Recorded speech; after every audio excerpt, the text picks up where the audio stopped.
अद्भुत हिंदी स्टोरीज में आपका स्वागत है। आज हम जानेंगे मैं कौन हूँ विषय के ऊपर हम चर्चा करेंगे। भक्तों ने प्रेम का धागा पकड़ा है और ज्ञानियों ने ध्यान का। एक ही धागे के दो नाम हैं, क्योंकि जब तुम प्रेम पूर्ण हो जाते हो तुम ध्यान पूर्ण हो जाते हो। एक को बुलाओ दूसरा अपने आप आ जाता है, साथ ही आता है।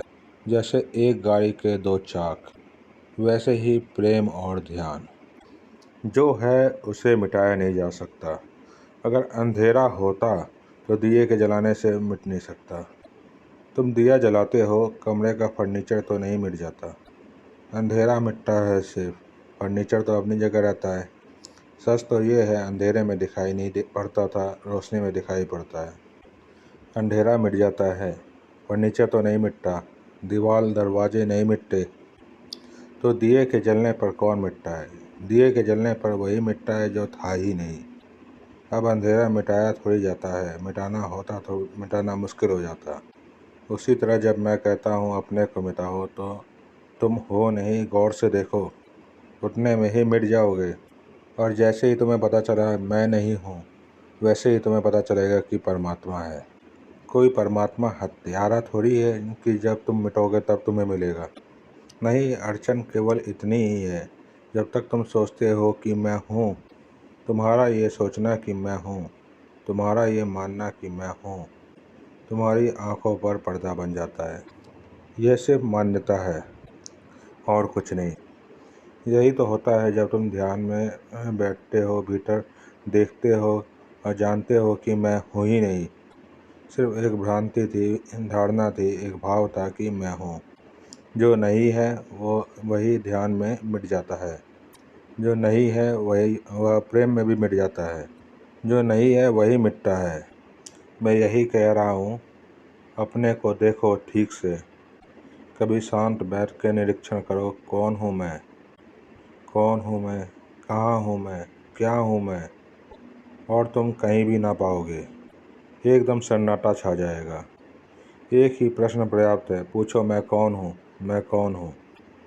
पूछते रहो सतत, जब भी सुविधा मिले, मैं कौन हूँ।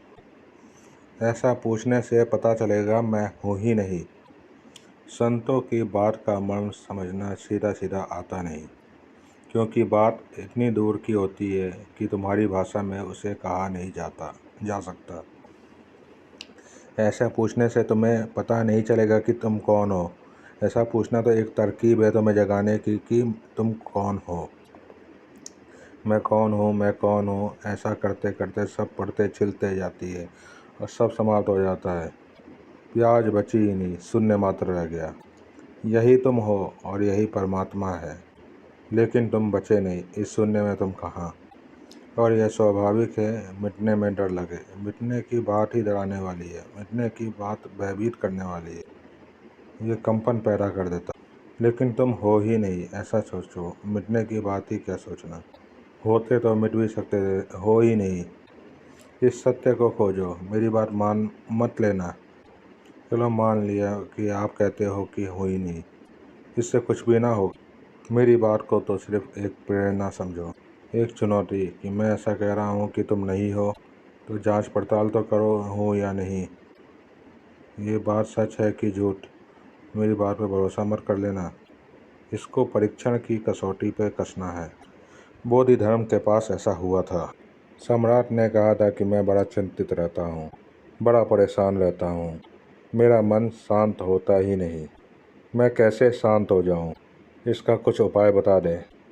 बोधिधर्म ने कहा, सुबह 3 बजे आ जाना, अकेले आना, सिपाही शरीररक्षक कोई नहीं, अकेले आना।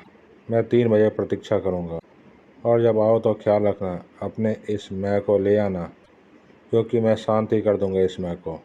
सम्राट घबराया कि आदमी पागल है, जब मैं आऊँगा तो मैं तो आ ही जाऊँगा।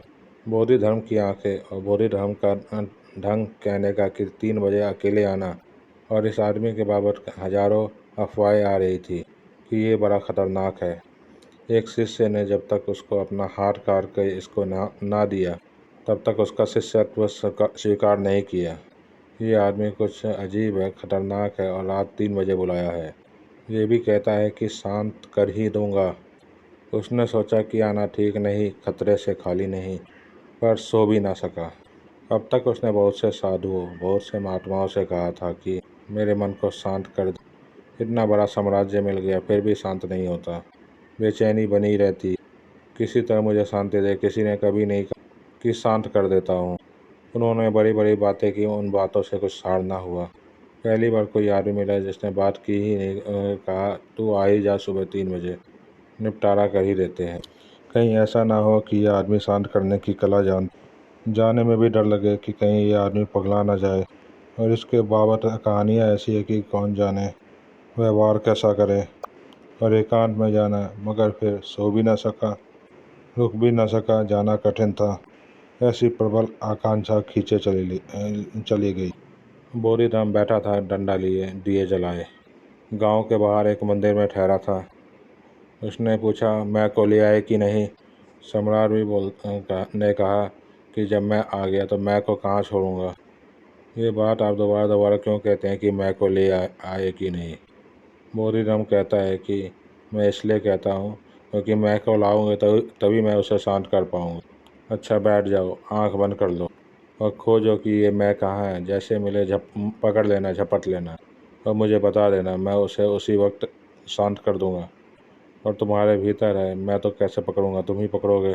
सम्राट ने सोचा कि बेकार आना हुआ, ये आदमी कहाँ की बातें कर रहा है। जब देखा कि आ ही गया तो आंखें बंद की और खोज करना शुरू की। बोरीराम लठ लिए बैठा है, कब सर पे मार दे।